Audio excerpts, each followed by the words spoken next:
Olá, seja bem-vindo ao nosso Cine Terapia, aquele momento da gente trabalhar as nossas questões inconscientes. Quando você assiste um filme, você vai acessar emoções dentro de você, questões internas. Sabe assim, quando vê um filme, chora? Pois é, ali você está liberando coisas que você nem sabe. Por isso que eu gosto tanto desse trabalho com os filmes. E hoje eu quero fazer uma análise com você sobre as questões do inconsciente arcaico, de um inconsciente de grupo que nos domina nas nossas escolhas, nas nossas decisões. E qual a importância de uma pessoa que desperta? O quanto uma pessoa que desperta muda a história de um país, muda a história de um povo.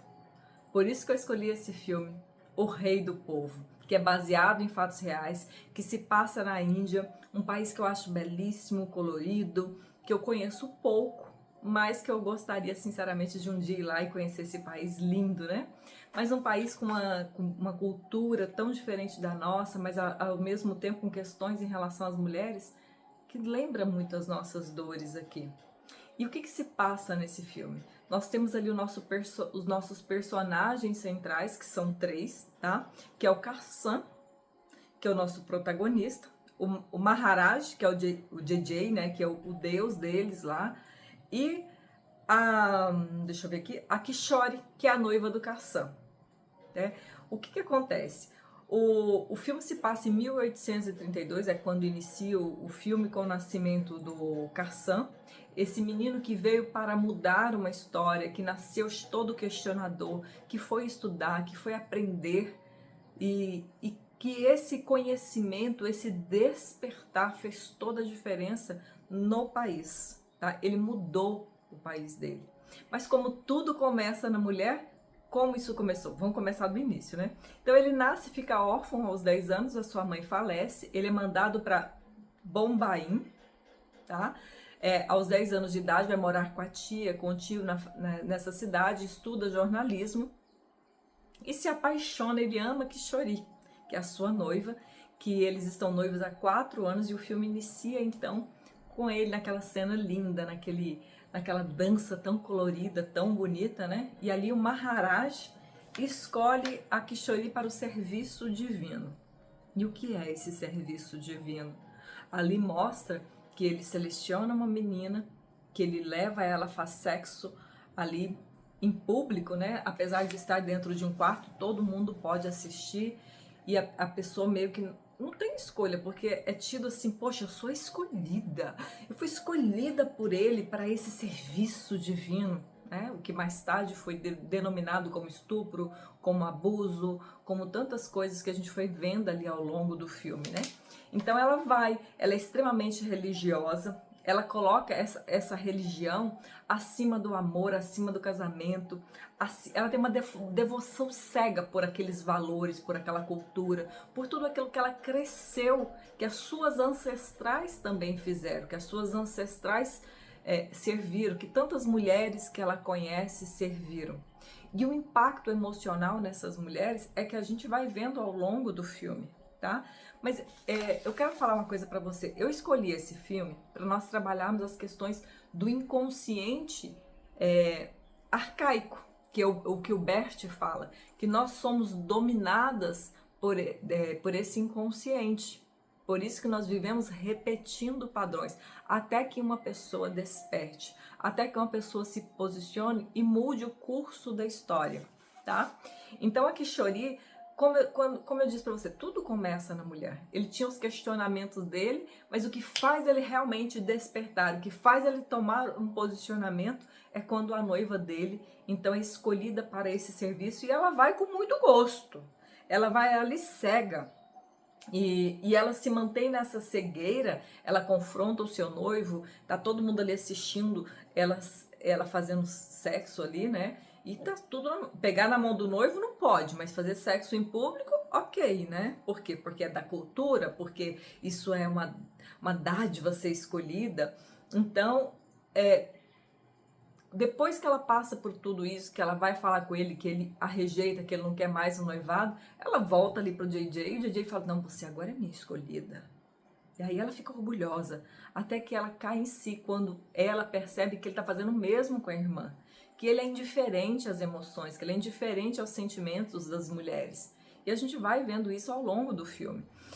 E aí o que acontece? Nós temos ali esse Maharaj, esse JJ, um homem extremamente narcisista, indiferente, né? Nós vemos, gente, ele tem um sorriso sarcástico que me irrita profundamente.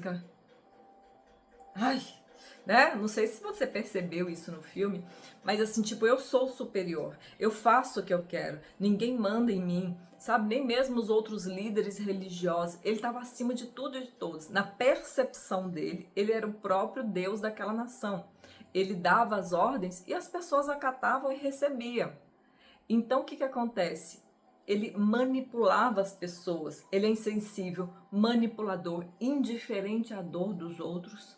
A gente vê isso à medida que ele vai envenenando as mulheres ao longo do filme, ele vai mandando para abortos, ele é totalmente alheio à dor de qualquer pessoa, das famílias. Então a gente vai vendo que ele definitivamente não tem emoção, não tem sentimento, e o quanto ele está capturado, dominado por esse arquétipo, porque aquilo não é humano, né, gente? Venhamos e convenhamos, ele está dominado por essa questão maior dessa cegueira.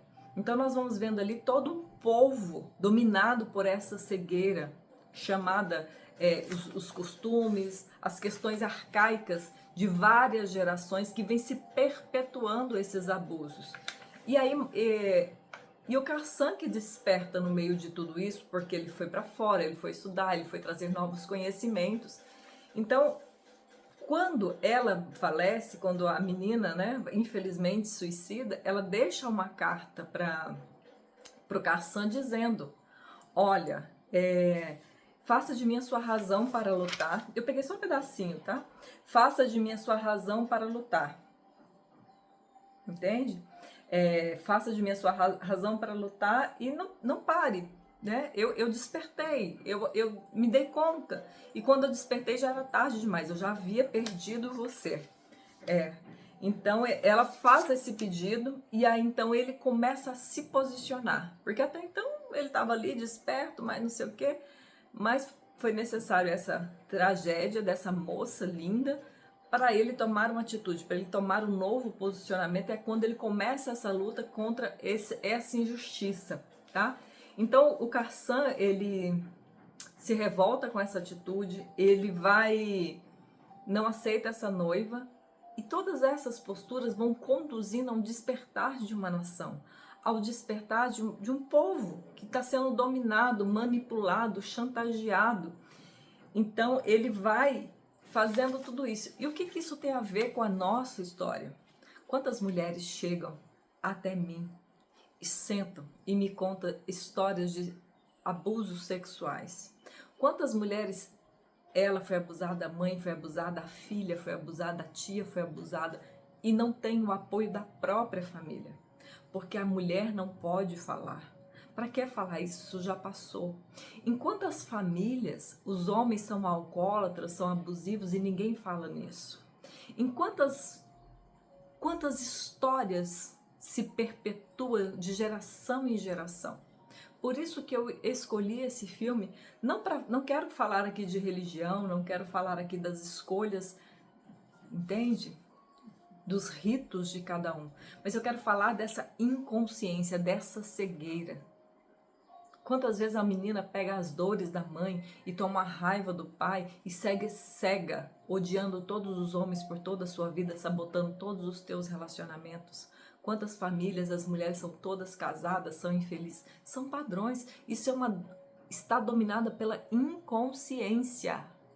A inconsciência arcaica de um determinado padrão.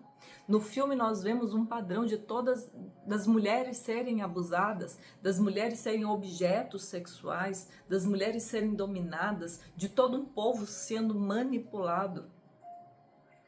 E qual é a história que está sempre se repetindo, perpetuando na tua vida, que você precisa despertar? O que você vem chamando de normal? O que você vem falando que é assim mesmo? Tá? E eu quero continuar aqui trazendo para você o que acontece quando uma pessoa começa a despertar.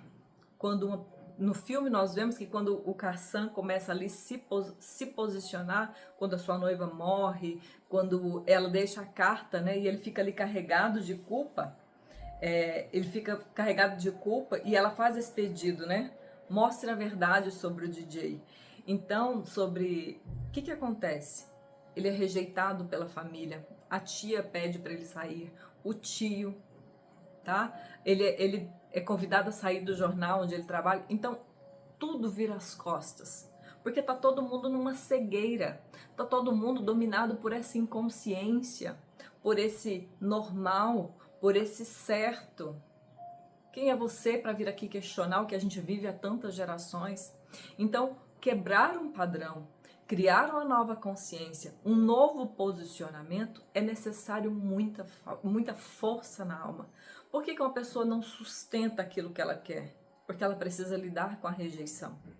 Às vezes, a rejeição das pessoas que ela mais ama. Por que uma pessoa sabota muitas vezes a sua prosperidade, a sua vida financeira, o seu casamento, como eu falo?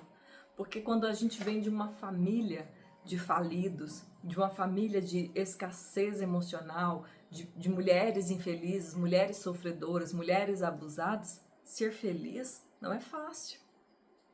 Às vezes, eu não sei se você já ouviu, lá vai a metida besta, e agora lá, ou não sei o quê, olha como é que tá. Ih, é você, é? Nossa, ai, agora fez esses negócios aí desses cursos, esses trem, ficou cheio dessas palavras difíceis. E é isso com que o Karsan precisa lidar, esse confronto com a família, esse confronto com um país. Mas à medida que uma pessoa desperta, outras vão despertando. E ele também vai conseguindo apoio. Inclusive o apoio da esposa do JJ, esse homem arrogante. E foi a arrogância dele que o derrubou também, porque ele começou a pressionar, ele começou a apertar o povo. E o Karsan foi um cara humilde, né? A gente vê ali a humildade dele. Então, com essa humildade, com esse silêncio, ele é firme no que ele quer, mas ele não confronta, ele não bate, ele não grita, porque a gente vence. A quem desperta, vence no amor, vence na firmeza de caráter. E no final ali, quando ele vai, é o próprio JJ que o processa, porque ninguém iria querer abrir um processo em prol do Karsan, mas o JJ, nessa arrogância, abre o processo contra ele. Então ali ele consegue pelo menos ser ouvido, ser visto, a população para ouvir tudo aquilo. E ali ele coloca toda a sua verdade, todo o seu coração. Também ninguém tem coragem ali, não tem provas nenhuma, mas a esposa dele foi tomando as dores de toda essa mulher. Gente, a mulher é a chave, o despertar da mulher é a chave. Quando acaba tudo ali no tribunal, no julgamento, a esposa dele se levanta. Inclusive ela fala, eu estou entre os meus deveres e o que é certo. Inclusive ela arruma alguém para ir testemunhar, para não ela precisar ir, mas claro que houve aquela manipulação. Então ela levanta, ela se posiciona, ela fala, eu acordei, né? Ela não fala isso, mas eu tô botando aqui na boca dela. Então quando ela se posiciona, outras pessoas se posicionam. E esse homem é tirado desse lugar e aí se cria uma lei para defender as mulheres. Então deixa eu falar uma coisa, eu não sei o que você anda chamando de normal na sua vida, eu não sei qual é o padrão do seu sistema, o que o inconsciente vem te conduzindo aos mesmos caminhos de dor, de sofrimento, os mesmos padrões nos relacionamentos, às vezes na sua vida pessoal e profissional. Ó, barulheira aqui, mas nós vamos terminar. Eu quero que você pare e olhe e fale assim, para o que eu preciso despertar? Qual é o padrão que eu preciso romper e quebrar na minha vida? E você vai precisar de ter forças para sustentar. E quando você conseguir romper esse padrão e sustentar essa nova realidade, aí sim, você vai criar história na sua vida e na vida dos seus descendentes. E a pergunta que não quer calar, você está pronta para ser essa mulher que se levanta e diga, eu tenho coragem, eu tenho voz, eu vou sustentar, eu consigo. Tá pronta? Porque esse é o lugar para mulheres despertas, para nós vivermos e ser uma nova mulher. Pronta para despertar?